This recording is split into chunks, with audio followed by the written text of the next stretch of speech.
Okay, we started with the topic of channel management yesterday, and this is the last topic in your syllabus. And this becomes extremely important. Why? Because while we've been talking about distribution management, logistics management, and we've been laying a lot of emphasis on technology and the way things have changed over a period of time, and the importance of all this technology, etc., whether be it warehousing, whether be it inventory, transportation. However, we should never forget that at the end of the day, the people, the ones who are managing all this are people. And therefore, what will always remain important will be people, people, and people. Because you may have the best technology, you may have the best softwares, hardwares, you may have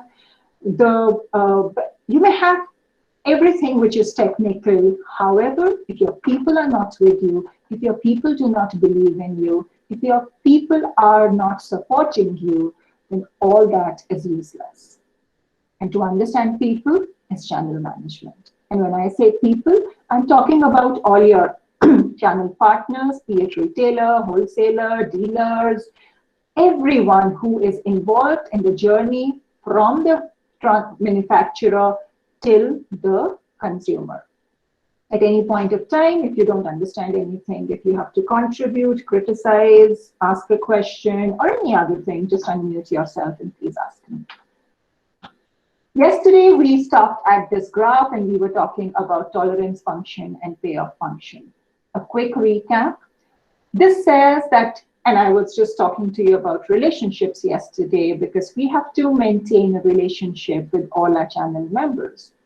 And the basic foundation of any relationship is that any relationship is successful only if what I'm giving to the relationship is less or equal to what I am getting from that relationship. If at any point of time we feel that we are contributing more to the relationship while we are not getting the same amount from the other side, that's the point where conflicts start. We were discussing about two functions, the payoff function and the tolerance function. So what is the payoff function? The payoff function is that what is the profit that I'm getting out of this relationship? And when I say profit, I'm talking about quantitative and qualitative. And what is profit? Profit is my contribution when what I get is more than my contribution in absolutely simple language. So as long as we feel that what we are contributing is less or equal to what we are getting from the relationships, we are happy, we are in the zone of acceptance, and we live in that relationship. On the other hand, what is the tolerance function? The tolerance function is what am I giving up to be in this relationship?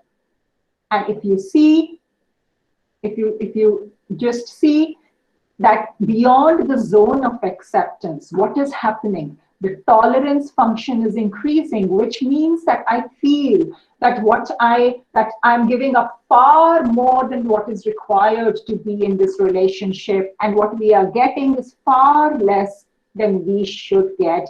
And this is the area of conflict. This is the point, this line, where as a channel leader, if we do not take corrective actions, we land up in a problem. For any relationship to survive, thrive, be happy, and be long-lasting, it should always remain in the zone of acceptance. And what is the zone of acceptance? I keep repeating, when we feel that what we are getting in the relationship is more than what we are contributing to the relationship. We like profit at every stage. And the two things, which brings me to the next point, like what do we mean by control, authority, or is there another word which we keep hearing and which is power? What do we mean by power? There are some very interesting, because who becomes the leader? Someone most probably who has power, but what do we mean by power when we are talking about channel management, and some interesting definitions. So one of the definitions says that the power of A over B. That is, if there are two entities, A and B, and we say that A has power over B, then it depends about how much B is dependent on A. But that brings me to the next question. What do we mean by dependency? We mean the first thing, that the goals being provided by A, go back to the theories of motivation that we had done. The goals that are being provided by A, are they of interest to B? If they are not of interest to B, then B is not dependent on A, which means that A does not have power. And number two, the goals that are being provided by A, are they also available outside this relationship? Because if they are available outside this relationship easily, then again, B is not dependent on A, and A does not have power. Let me explain this with the most probably a real life example, as I tried to do in for most of the theories, etc. Because I keep saying marketing is nothing but life. So when you pass out from here, most probably you want to join a company, you want to start your own venture, or you want to go for some higher education. Now, if you want to go for, let's just take an example, you want to go for higher education and you want to join University A. What is the power of A over you? And in this case, you are B. So a university has power over you only if you are interested in joining this university, which means that the goal is that university. If you are not interested in joining that university, it may be the best university in the world, but if it's not your goal, then sorry, that university does not have any power upon you. So for example, you are management students, and most probability, you would like to go for higher education in the area of management. Now, there may be engineering university or a medical university, medical college, which makes the best in the world. However, that's not your goal, and therefore, it does not have power over you. Second, suppose you want to join a particular university and it is one of the best universities and it is also your goal. The second point, how many other such competitor universities are available, so that if you don't get in this university and if you get in some other university, then also your goal is met.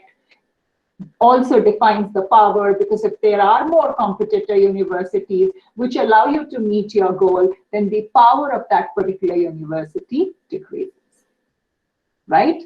There are more definitions, and the next one says that channel members do not incline naturally towards coordinated behavior. Forget channel members, we as human beings, we have this tendency of not naturally inclining towards the coordinated behavior. If given a chance, none of us want to most probably attend a class or reach office at a particular time. I would love to be given this choice to come when I want to. And this lack of natural inclination in this direction can cause some suboptimal outcomes. Why? Because if I allow in the office, if we are allowed in the office to come and go as and when we like, it can sometimes become a problem.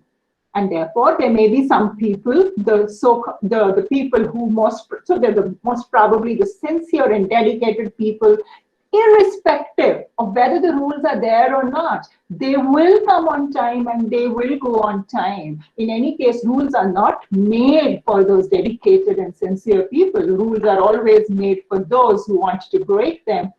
And they may not, and this freedom may be misused, and they may not come at all. They may come very, very just once a week, or they may not even come that once a week because they have this freedom. And therefore, channel power becomes necessary to alter the actions of the channel members or the people to induce a more coordinated behavior. Because another fact of life is that discipline is important. No discipline leads to chaos. Too much discipline also becomes a problem, but you do need discipline if you have to reach a certain goal. And therefore, what becomes the sources of power if we combine all the previous slides? Very simple. The sources of power, so A has power over B. If B thinks, perception, what is perception? Perception, go back to your second semester classes. Perception is what you and I think is reality. And therefore, if B thinks that A has the ability to give rewards for B, rewards that B wants. A has power over B if B thinks that A has the ability to give punishments to B, punishments which B does not want. A has power over B if B thinks that A has a legitimate right to ask for this behavior. And finally, A has power over B if B feels that A has special knowledge or expertise. In short, the four sources of power are ability to give reward, which the other person wants, ability to give punishment, which the other person does not want, a legal right, and finally, the speciality, special knowledge or expertise. More the number of ticks, more is the power of that particular person, that entity, or that organization. So, as I said, if you combine this, the sources of power are reward, punishment, legal, and expert. Now that brings me to the next question, that what are the rewards that these channel members want? What is the punishment that these channel members do not want? What legal and what expert thing are we talking about? And therefore, we look at what channel members want or what they do not want. So studies have shown that the first thing, if you look over here, the most important for the channel members are the channel core elements. Then comes the capability building program. And last is the incentive program. Go back to, again, the theories of motivation. Go back for a common man, that is you and me. What did Maslow said? He said the most important thing, it starts with the basic needs. Again, go back to any other theory of motivation. Somewhere it always starts with the basic needs, channel core elements. Don't talk to me about high-fi things. Do not talk to me about life after 20 years. Do not talk to me about something which is a complete dream. First, take care of the basic needs. It's only after the basic needs are taken care of that the other things become important, which is capability building program, incentive programs, and so on, right? First, help the person to learn how to climb a ladder before providing the other steps. And the first step is a channel core element. Which brings me to the next question, that what is channel core element? What are the different things in a channel core element? And again, studies have shown that it is financial returns, quality products, delivery reliability, and reputation of brand. So interesting, financial returns. Obviously, basic. I mean, a channel member is not going to stay in a relationship if he is not earning something out of it. He has to not just look after, he has to look after his own organization, his own people, and therefore, yes, there has to be revenue and profit. So financial returns, absolutely no debate about it. Second, quality products. Quality is no longer an accessory. Quality has become a basic need. And aren't you and I as customers, even when we buy something extremely small, something which is not expensive at all, still we ask, "Bhaiya chalega na?" Why? Because quality is not something which is, as I said, out of which people do not give importance to. In fact, quality is now something very, very basic in our life. Delivery reliability. Why? Because everything. I mean, distribution management, again, I mean, your right product, right price, right time, everything becomes irrelevant if the person does not receive it, it does not reach the customers when they want it. And how will it reach the customers when they want it? If your distribution management is good, if your logistics management is good, in short, if your delivery is reliable. Again, go back to your normal everyday life. Don't we try to order from those online stores where delivery is reliable? I mean, so when they say it will come in 1 day, it should come in 1 day, or when they say it comes in 2 days, it should come in 2 days, and not just come in the form in which we need, so that we don't have to return. We do not like returning things unnecessarily. So again, delivery reliability. And finally, the reputation of the brand. If the brand has a reputation, great. More the number of ticks, the better it is. It's only if the channel core elements are satisfied, then they are interested in capability building programs, which may include training, market research, so on and so forth. Or they may be, and if this is taken care of, then we talk about the incentive programs and so on. So it's a step-by-step process. And any channel member, any channel leader who can take care of this has power.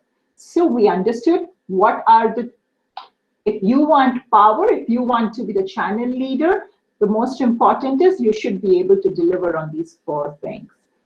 If you are able to give the reward, these are the rewards which people need. If you are able to give these rewards, then you have power. If you have been part of the industry for a long period of time, which means you are an expert, right? You have the necessary knowledge, then you have power. And therefore, people sometimes prefer to work with established organizations. You have power if, obviously, you will sign a legal MOU or a contract with them. And yes, what will be the punishment? So if you are working with a reliable organization and if they decide that, no, this relationship is not working out, that's not something which you want. And so they have the power to reject you. However, having said all this, it does not mean that conflicts do not happen. Obviously, I mean, it's not by choice that people land, that organizations or 2 entities land into conflicts, but we still land into conflicts. We still get out of this zone of acceptance and problems rise. At this point of time, maybe let me come back to you and ask if there's, in the next 5-10 seconds, if there's anything that you haven't understood or you want to talk about or contribute or have a question, please let me know before I continue with the presentation. So I assume you're clear. We'll move on.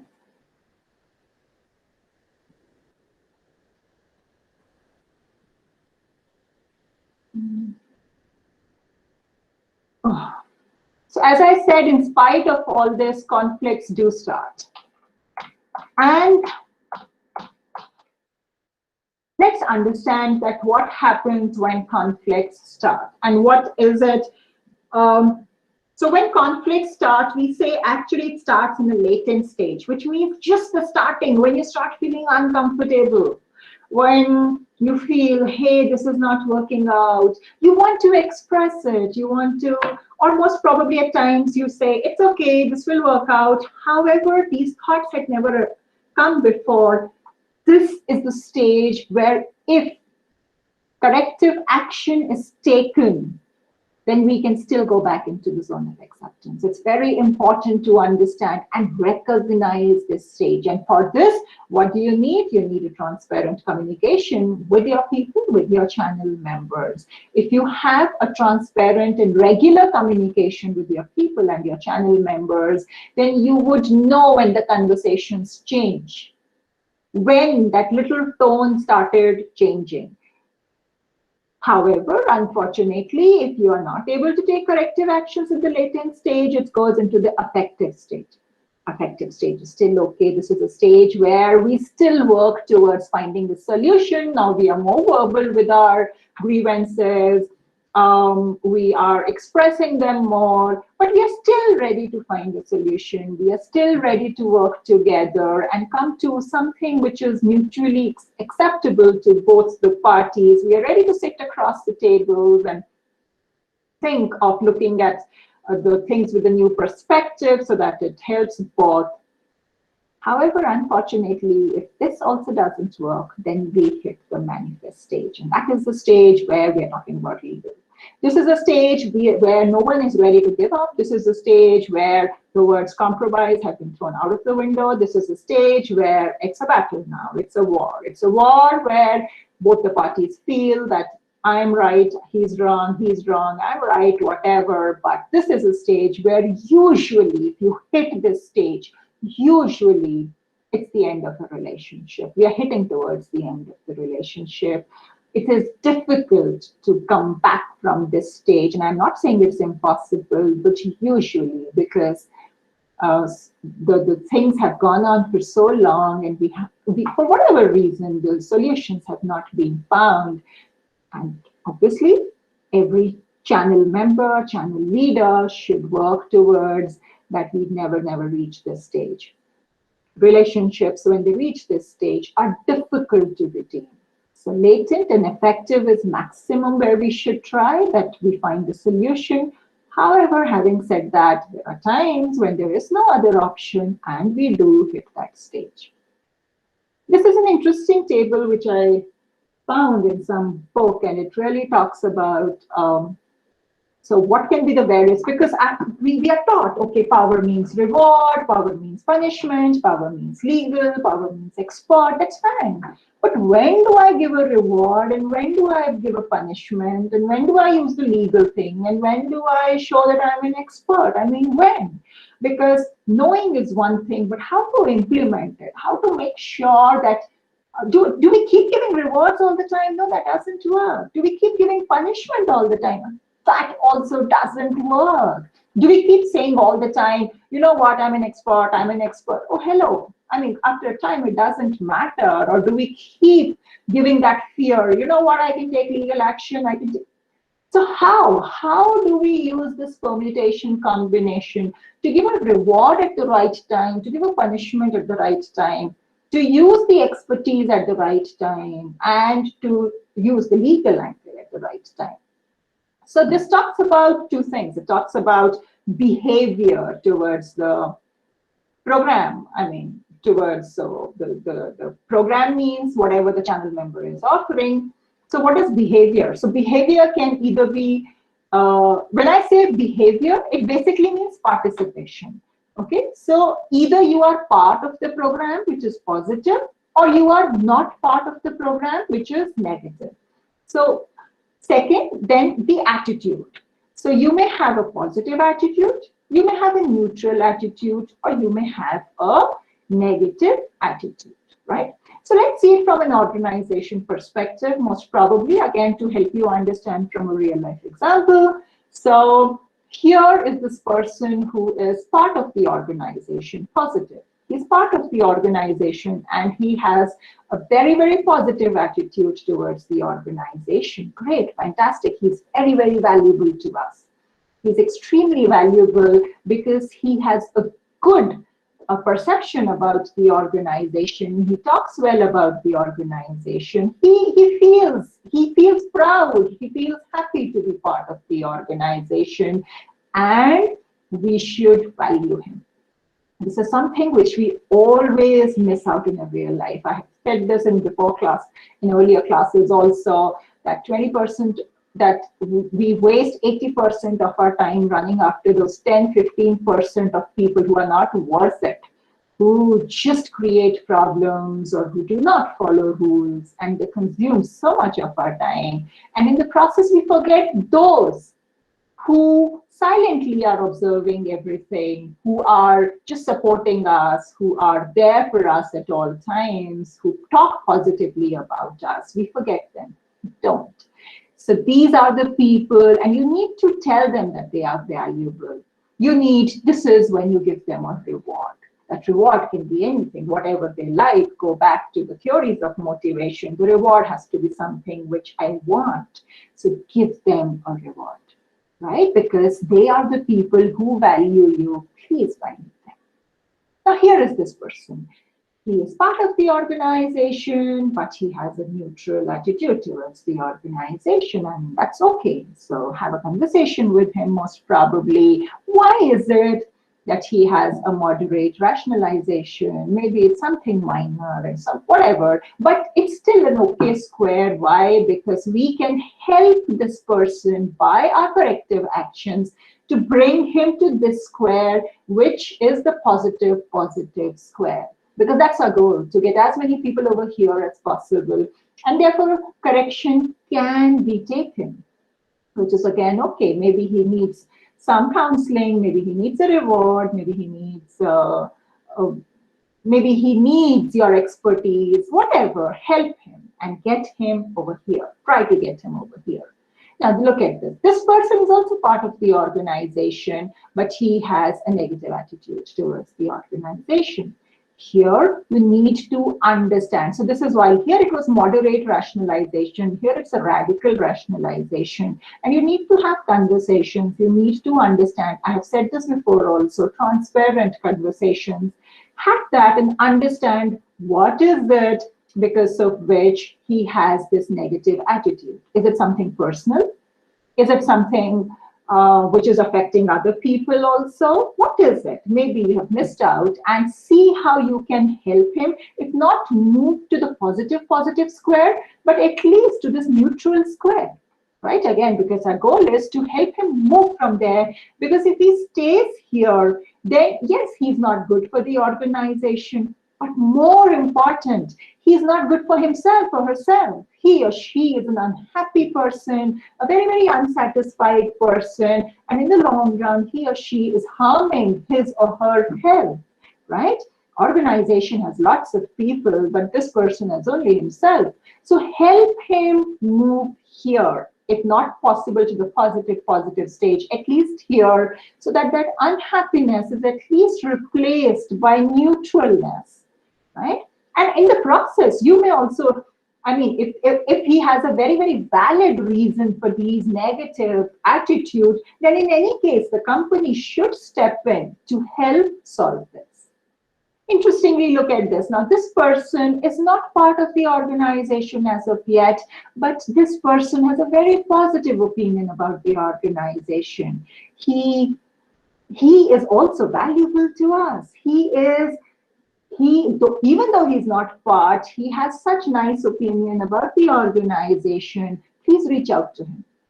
If you want to look at it from customer point of view, this is the customer who has not yet become your customer, but he has a positive opinion. Reach out to them. Reach out to them. Reinforce their belief. Let them believe. Let them understand that whatever opinion they have, it's right, it's correct, and it's good to have that opinion, because that will help him take the next step to move from this square to this square. Look at this. This person is not part of the organization and he has a neutral opinion. I mean, fine. So maybe there is some, you need not spend too much time in trying to reach out to him, but yes, maybe if we can, the spelling is wrong of confrontation, but maybe if you can find a solution, that would be great. This is a problem. Radical confrontation. This person is not part of the organization and he has negative attitude for the organization. Excuse me, who are you? Who are you? You're not part of the family. You don't intend to become part of the family. And not only that, without being part of the family, you have this negative views about the family. This needs strong legal action. This needs punishment, right?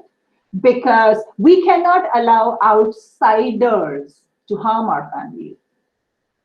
And we can take care of this person. He's part of the family, but outsiders trying to create negativity among the family, just not acceptable. This person does not need counseling. This person does not need a reward. This person needs a punishment, or worst, he needs some legal action. I hope I'm making sense to you. If at any point of time it's not clear, I keep repeating, unmute yourself and ask me. And we come to the last slide. When we come to the last slide, if I put everything together, whatever we have spoken for the last 45, 50 minutes, look at this, the negotiation strategies. And it says that there are basically 5 kinds. 5 kinds because it depends on the 2 parties.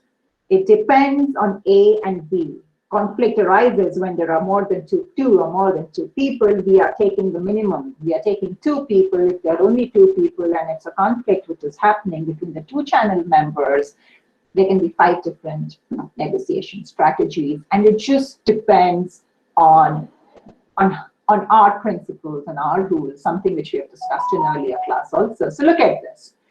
If you have a concern for others' interest, so you are in conflict with entity B, but you are concerned about that entity B. So even at the cost of compromising on your own interest, you will be accommodative.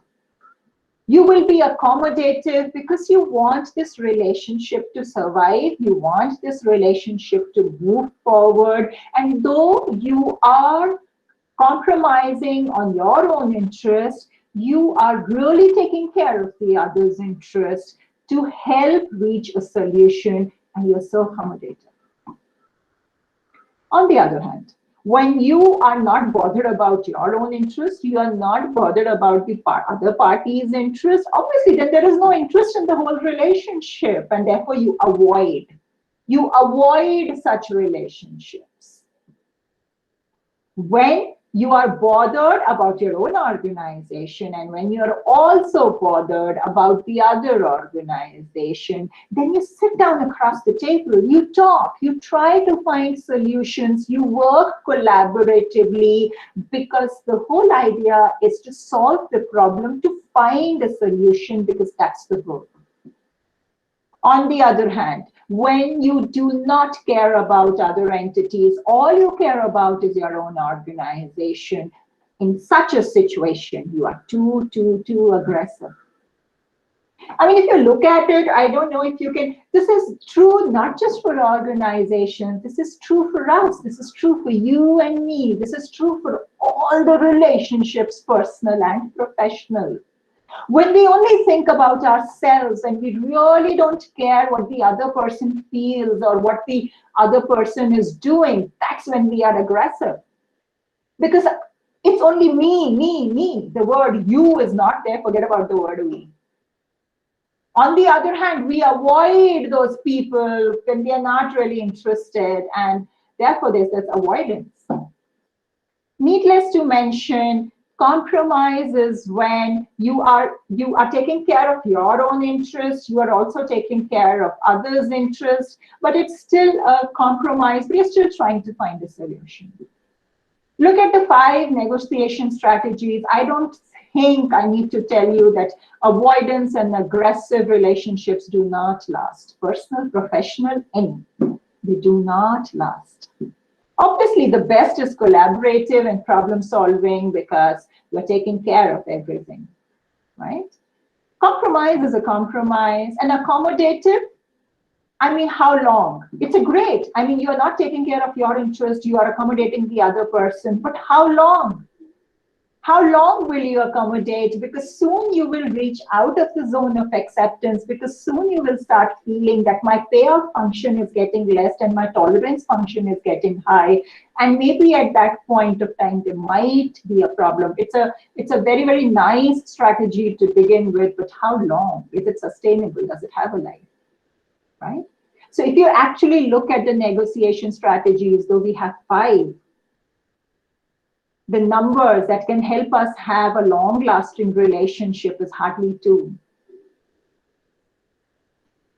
I mean, so just 40%. Just 40%. And therefore we say try not to reach the conflict stage. Try to stay in the zone of acceptance, because once we cross the zone of acceptance, yes, we have negotiation strategies, definitely. But the percentage of positive negotiation strategies, and when I say positive, what I mean is something which will help the relationship redeem itself and last for a longer period of time, is less as compared to the percentage of those strategies which will most probably not help us find a solution. And as I said, you may have technical expertise, you may be the best, you may have the access to best technology, but if you do not have your people with you, if your people are not supporting you, if your people do not believe in you, if your people are feeling that the payoff function is less and the tolerance function is more, then all those technical expertise, everything is of not much use because they are not going to use it, because you will be spending most of your time in conflict management, which is such a waste of time if only we had taken care of the relationship at an earlier stage. With that, I come to the end of the class, and